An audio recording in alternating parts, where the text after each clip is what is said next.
Get it started. There we go. Okay. Um, so I'm talking to Richard Bell, Richard with the Kalamazoo Astronomical Society. Correct? I got that correct, I believe. That is correct. So you obviously know a little bit about matters of space, and in this particular case of solar energy and the impact that these bursts of energy have. First of all, just a little primer on the Northern Lights. What are they? Okay, so ultimately, the Northern Lights begins with the sun. So the sun is this great big ball of plasma, which means it's a really hot electrically charged gas. And that electrically charged gas generates magnetic fields.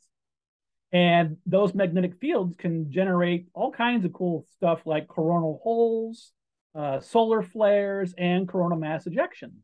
And when it sends charged particles our way, directed by the sun's magnetic field and hits Earth, these particles, mainly electrons, but also like positively charged ions or just simple protons, they collide with Earth's magnetic field. So they really protect the atmosphere at first. The magnetic field protects the atmosphere, but they can collect in the Earth's magnetosphere, its magnetic field. And they get drawn down. These particles from the sun get drawn down for the north and south pole of Earth. And when these particles that are charged collide at high speed with gases in our atmosphere, nitrogen, oxygen, these molecules become excited and they glow. And so when a atom becomes excited, it does so for a very short time. And when it becomes unexcited, it gives off a photon. And so basically, the aurora is excited nitrogen, oxygen gas in the atmosphere being excited by particles from the sun. And so for that to happen, you have to have this burst of energy, right, from the sun. You have to have it has to be directed at Earth, and it has to, either strike the magnetic surrounding or directly, or it can even give it a brush, right? Exactly right. It can be just kind of a gentle brush, or it can be a head-on impact.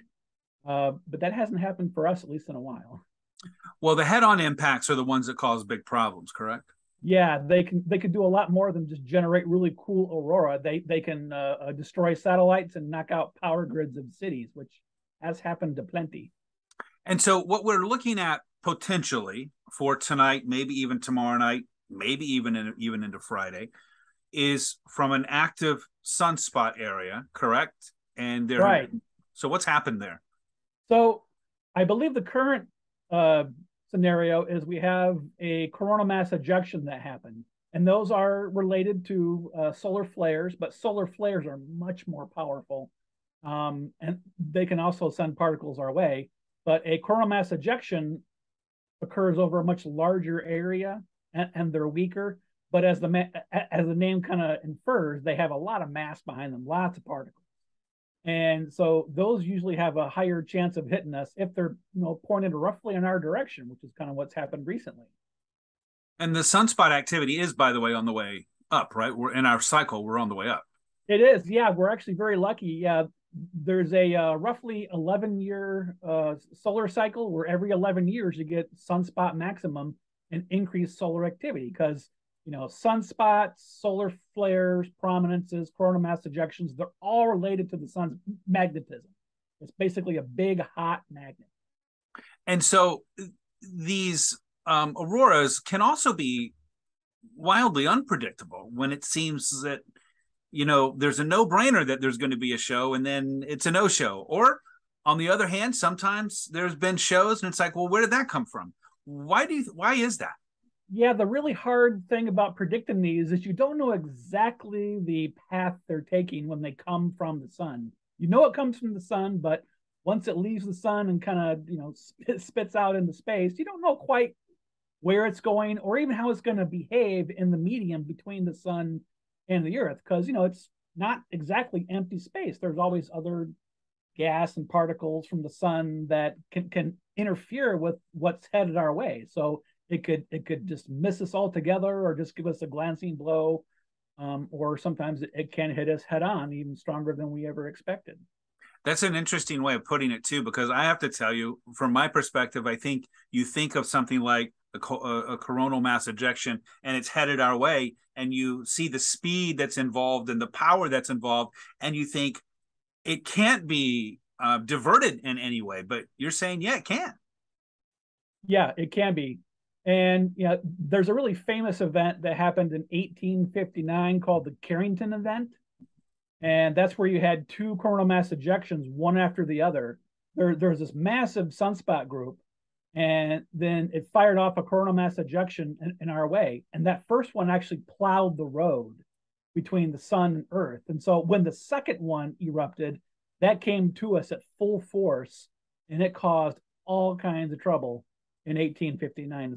If something like that happened again today, it would probably wipe out many of our satellites, including our GPS grid, and many cities could lose their power for maybe years because they don't have readily replacements for some parts right away.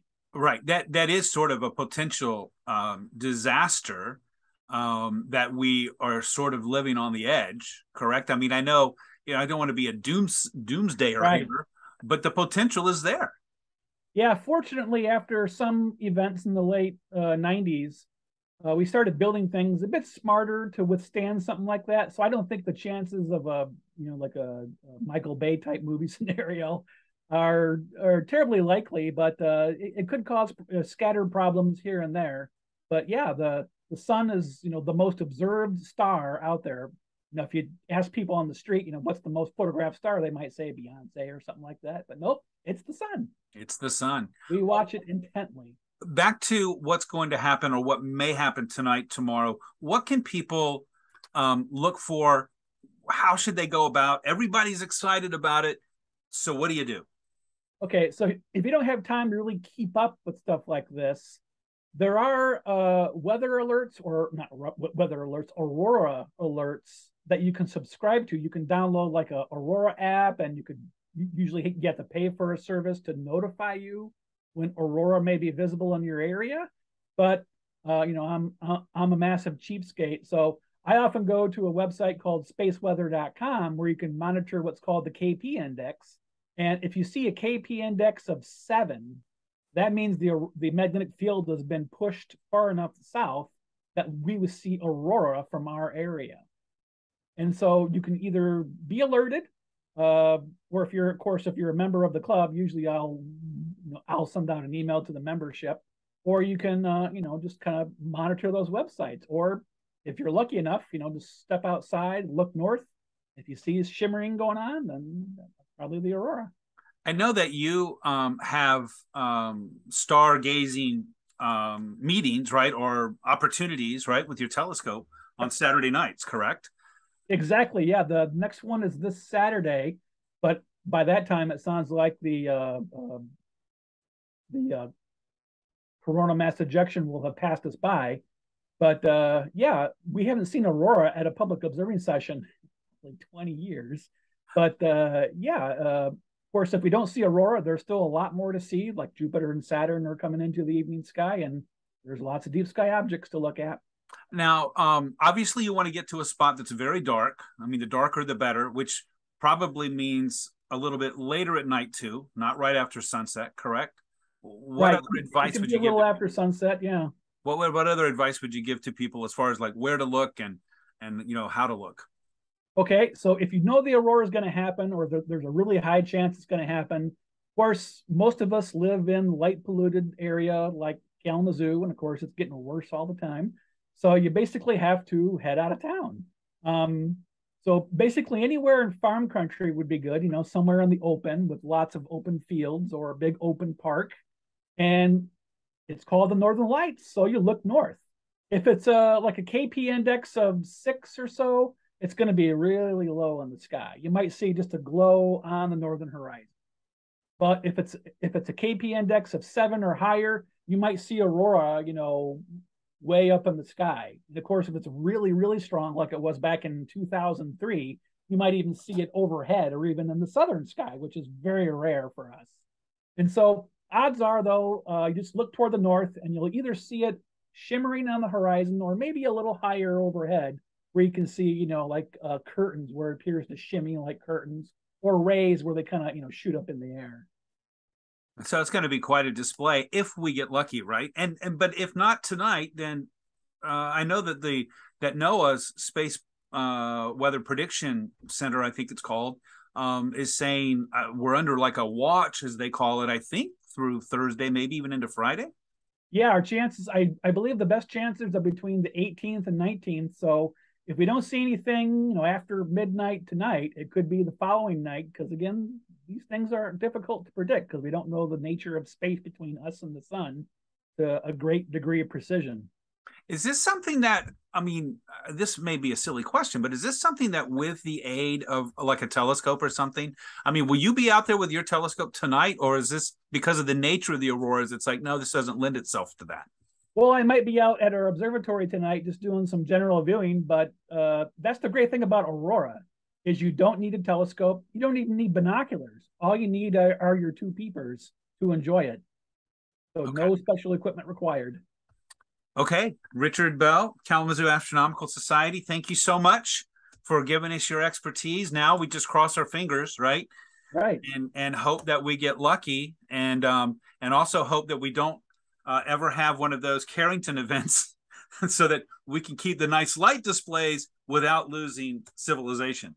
That would make for some great pictures before your power goes out, though. That's true. Okay, thanks a lot, Richard. I appreciate it. No problem.